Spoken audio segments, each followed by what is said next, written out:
And remote learning day one. Everybody ready? Doesn't matter because here we go. To be clear, the notes for this unit are posted just above this video in the content library, and I'm not checking the notes, so just fill them in as needed. You will be responsible for the material at some point, but I'm not going to actually go through and make sure you're writing everything down. I think it helps. Science says it helps, so we'll go from there. Important to note, though, for any worksheets or labs in the content library, you do need to download them into the COVID-14 Ecology folder, which I pushed out to everybody just now, and let that sync up once everything's done, or I won't be able to see what you did and give you credit for it. So if you download a file and hide it somewhere, you change the file name, I won't know you did it, and you're not going to get points. So just make sure you do everything normally.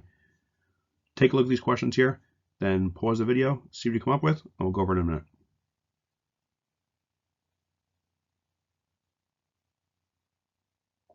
Okay, everybody back. So what do you think ecology is? I would think it's probably something environmental. You probably think some, maybe like plants, how animals interact with the world around them, some to that extent. Maybe something, similar to earth science stuff you did previously. We'll see. What types of things do you expect to learn in this unit? Probably the same kind of stuff. If I was a student, I would probably think something with animals we haven't really talked about, environmental things, maybe weather, anything related to that. Why do you think this is an important unit and now really, really relevant? Well, if you pay attention to anything in the world, we know the world is changing around us. It's always important to know kind of what's out there, but now with climate change, with seeing the world change around us at any given time, how we interact with the world, this is really important stuff. Even now with diseases going around, a lot of this is coming from our impact on the world and what it started and how is it going to affect us in some way. So we're going to go through all these things in this chapter, little by little, but it's not a lot to get through, so we'll do it.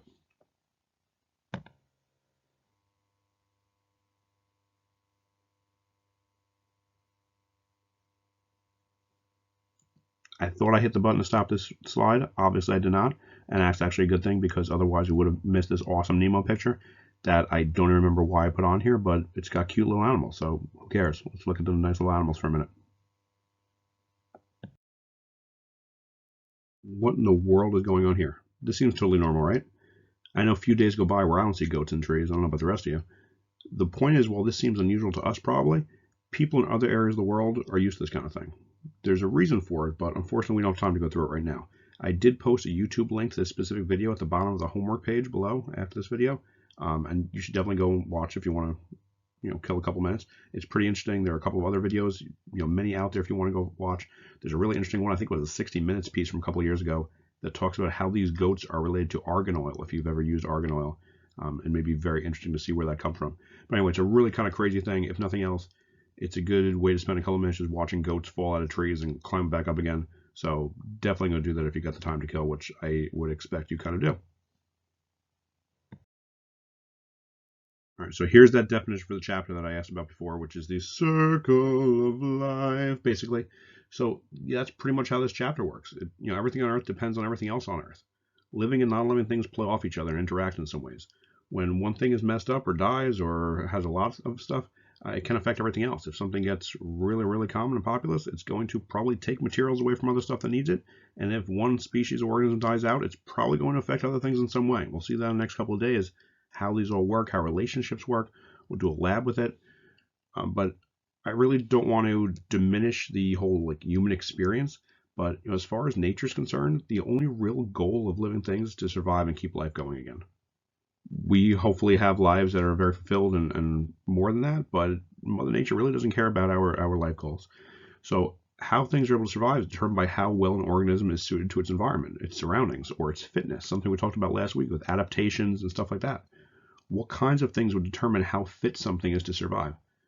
We haven't talked about evolution or survival of the fittest yet. We'll do that a little bit later in the year. Normally would have done that by now, but just how well something suits its environment is going to be really, really important here. We talked about the polar bear last week and how its coloration and its body size and its abilities prepare to survive really well in an Arctic environment where a giraffe or shark wouldn't do nearly as well.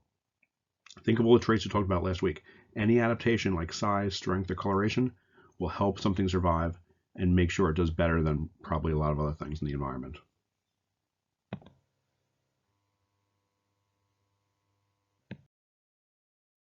We saw a diagram a lot like this early in the year for organization of cells and organelles and tissues and things like that.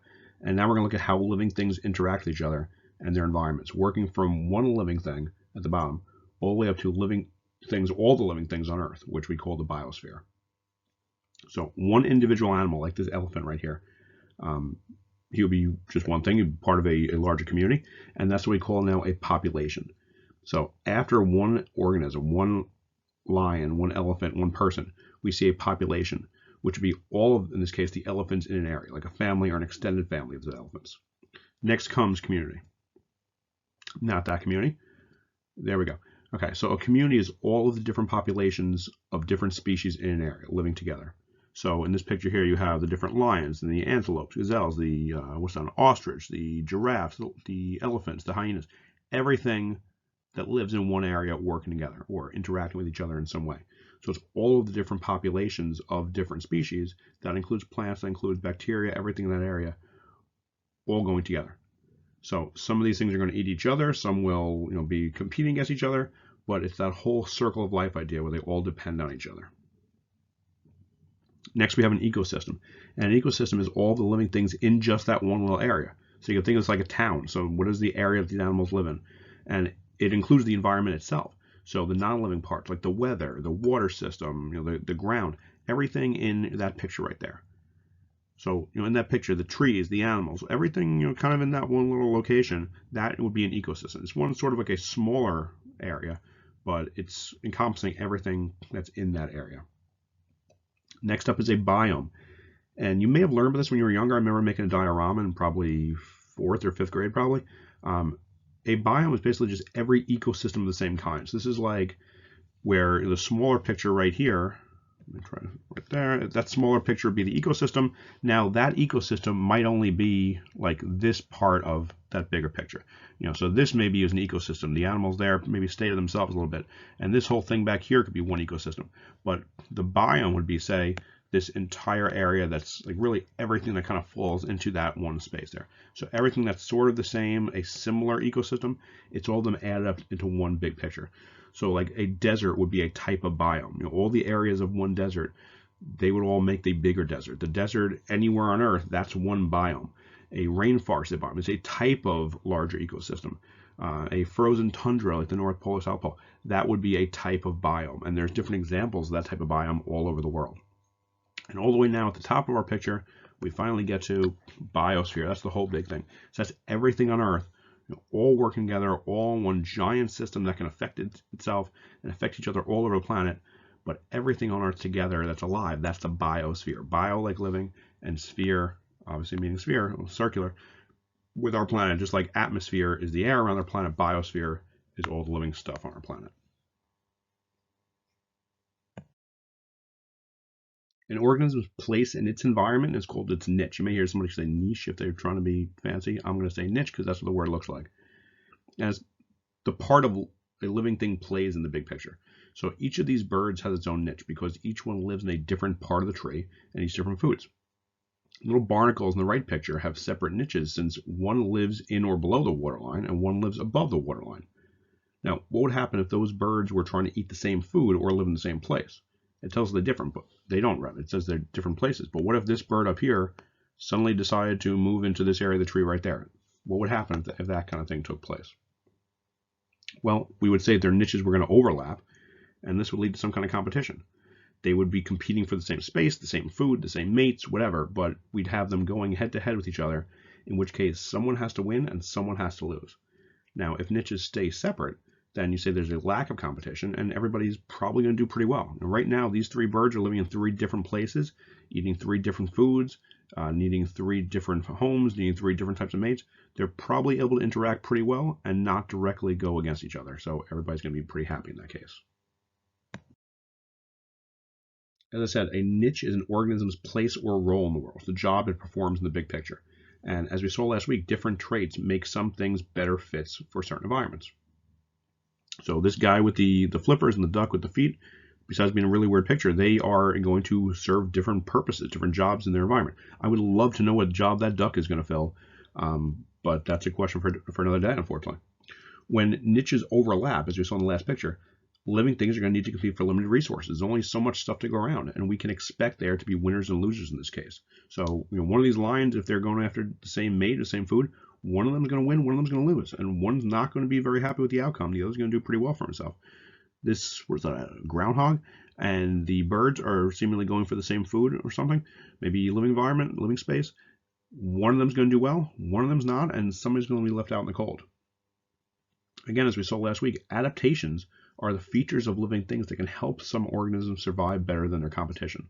So this lizard that has camouflage to look like a leaf, or the bug whose long nose helps it get food from a long flower, those are going to be adaptations that can help them survive pretty well. If another lizard, is bright red and doesn't blend into this tree, it's going to stand out like a sore thumb, and a predator could potentially find that a lot easier and make lunch of it, whereas this lizard that blends in really well is going to be probably pretty safe and protected and very happy with themselves. There's one last thing here, limiting factors or selecting agents. This time we'll go into more detail in other chapters. We'll do a big lab at the end of the year, hopefully, that use this kind of idea when we look at evolution. But this means that materials in the environment that run out first will determine who survives. So if there's only enough living space to go around for half of these birds, half of them aren't going to survive very well. If there's only enough food for half the animals, the other half are going to be negatively impacted. It's a thing that's going to determine how well something does. And if you have the right kind of adaptation to help you get food or get space or get mates better than something else, you'll be in good shape. And the ones who are not as well suited for that environment or those conditions will not survive that easily. All right, we're going to move right along into lesson 2. Just again, a reminder, if you have any questions, email me. Go on, make sure you get the form done after this video at the bottom, and just finish everything off as you need to. And then there'll be some worksheets after this thing.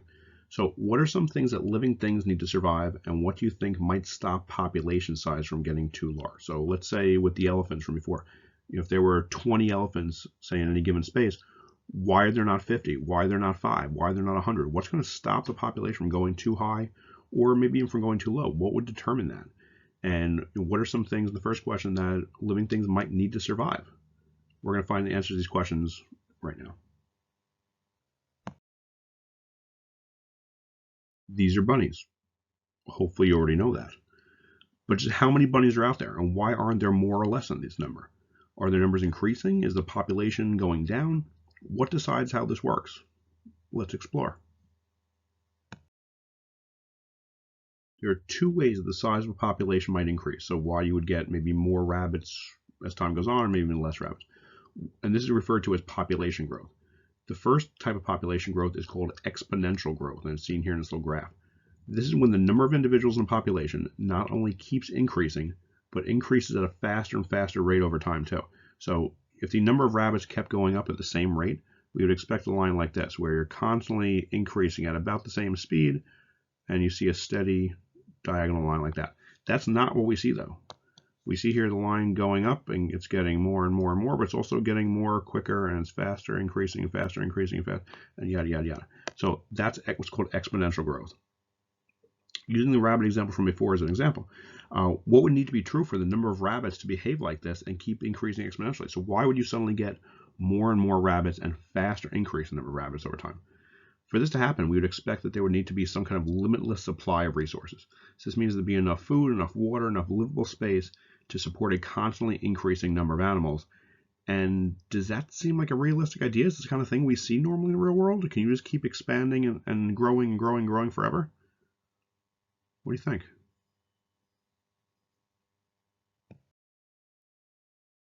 Hopefully you answer no to that question. We know that in the real world, we run out of things eventually. Some things run out very fast, like a Black Friday sale on the hottest new video game system, and some things take longer to run out, but do so eventually. The reason things run out is that in real life, we have a few things called competition, limited space, and build-up for wastes. So living things compete with each other. We know that. And someone has to win or lose. There's only so many resources to go around. This causes competition, and someone's going to do better than somebody else. There's also only so much room to put everyone on everything. So you can't just have piles of materials. Even if we had enough stuff in the environment, enough food, enough living space, you have to put it somewhere. We can't just keep making more and more room for things. And because animals and plants are alive, living things also make wastes, and that needs to go somewhere. We can't just have bodily waste piling up, because that's going to get in the way of things going to damage plants. You're going to you'll not want to be living where that stuff is. We have to put that somewhere too. You can't just go to the bathroom where the resources are going to be, so it takes up room. And this leads to a more realistic growth pattern that looks like this. It's called logistic growth. And it starts out looking kind of like the exponential growth right here. where it starts out kind of flat and then quickly kind of goes up, increasing in rate. But once the population size starts to quickly increase, needed materials start to run out pretty quickly. And this puts a limit on how many individuals can survive, which eventually kind of flattens our curve right here, where it takes that kind of shape. It also gives the population this S shape. But what is that red line at the top? What does it mean carrying capacity? What do you think that means? So we go really, really quickly with a big explosion of population numbers. And then pretty soon we say, oh, yeah, by the way, there's only so much food for some of you. And the rest of you are maybe going to be in some trouble. So what does carrying capacity mean? Carrying capacity is how many organisms of one type can survive in a given time and place based on the amount of available resources. And this is different for every circumstance, any specific environment, any location or time and place. So when population size reaches the carrying capacity, there just isn't enough stuff to go around, and some things will die, keeping numbers from increasing. So sometimes numbers stay right around the carrying capacity, and as more individuals are born, others run out of resource and die, like on the left graph here. So the numbers of this population go up, and then eventually they get to be too many. There's not enough food, so some of them die and the numbers drop back down again. And then when there's enough resources, your numbers go up again, so maybe more rabbits are born, but then the same thing happens, more of them die and they drop back down again. And then there's more resource to go around, so more of them are born, and then there's too many and the numbers drop down again. And this goes on like this. This is an example of equilibrium, the dynamic equilibrium we've been seeing since literally the first week of school, where you get this point where everything's mostly stable and things just kind of change around that, but on average, it's right about there. Other times we see drastic change with a big increase in population size followed by a big decrease and eventual recovery, like in the second graph. So maybe here the numbers of rabbits just skyrocketed really quickly, and all those rabbits ate all the food. And it wasn't just, well, you don't have enough for some of them. They ate everything. There's nothing left now. So now your numbers drop way down until the environment has time to replace that food. And now your numbers start to slowly go up, and they start to fluctuate here, and they increase a little bit, and you may eventually see them get back towards the carrying capacity, but it just takes a very different pathway, and it's a very different kind of model there. The picture up top shows all the things, both natural and man-made, that work to keep population size manageable. And just notice how they all cause death of some living things while stopping the water from rising above the surface level of the tank. So in this tank right here, well, life is pouring out a little faucet here, and you know from life, water is never going to suddenly like pile up here and go above the lip of the tank. It's going to overflow before any of that happens. So we see here the population losses. Everything that dies is here on the floor. It's all spilling over. So this could be things in the environment like pollution or accidents. It could be things dying from disease. It could be hunting. That's more of a man-made thing. It could be just dying from old age. It could be predators eating these things. But they all stop the tank from overflowing. They stop the numbers from getting too high. And that's the carrying capacity right here. You know, that limit, that maximum amount of living things that can survive in that environment, that's the carrying capacity. You're not going above it. If the water level goes a little bit higher, it's going to spill out very quickly, because right here your habitat can only hold so much. Carrying capacity is that's the maximum limit on what the environment can sustain. And that's it. I typically want to make these videos about 10 minutes. This one was nearly 20 just because we crammed a bunch of stuff in. We did a lot to start, so right now go and finish the form while it's fresh in your mind. That's going to be right below this video. Just take that as probably 5 or 6 questions. Then take a few minutes at some point to fill in the graph of human population size that I put up in the Thursday work file on OneNote. It should be posted again right below this video. And I think I give you an extra day. So if you're looking at this on Thursday, you should have till 11:59 on Friday night. So that's Friday into Saturday morning. So you've got that extra day to do that. I'm going to give everybody a few days to get everything done because I know you've got a lot of other stuff to do, and I don't know what's going on at home. But I will be checking OneNote after everything is done. So if this one was due basically Friday night, I'll check it at sometime Saturday. The stuff that I post up Friday, I'm going to give you till the end of the weekend to do. So I'm going to post a lab for you to do over the weekend, just a paper lab. It's again just a quick little graph thing. It shouldn't take very long. It's very easy. You'll go in there, count as a lab. Just again, make sure everything is downloaded to the same place and saved in the same place, so I can easily go and find it, because I can't just be checking through everybody's notebooks. That would take a really, really, really long time. And I can give everybody credit for that. Again, if you are still missing any labs, check PowerSchool. If you have any questions, you can ask me if you're missing anything. It's all posted to OneNote. And just, again, make sure you download it and save it in some way, or email it to me once it's done. If you've got paper labs that you can just fill in, just take a picture and send me the picture. I'll give you the credit for that too. I just need to see them, and then hopefully when we're back, you can get those back to me and we can actually file everything. But I just need to actually see proof that you can have it done, and then I'll be able to give you credit for everything. I do also encourage you to go watch that goat video from the very beginning, because it's kind of fun. So check that, see how weird these goats are and what we do with the goat stuff. And then email me with any questions. Stay safe, and I'll talk to you tomorrow.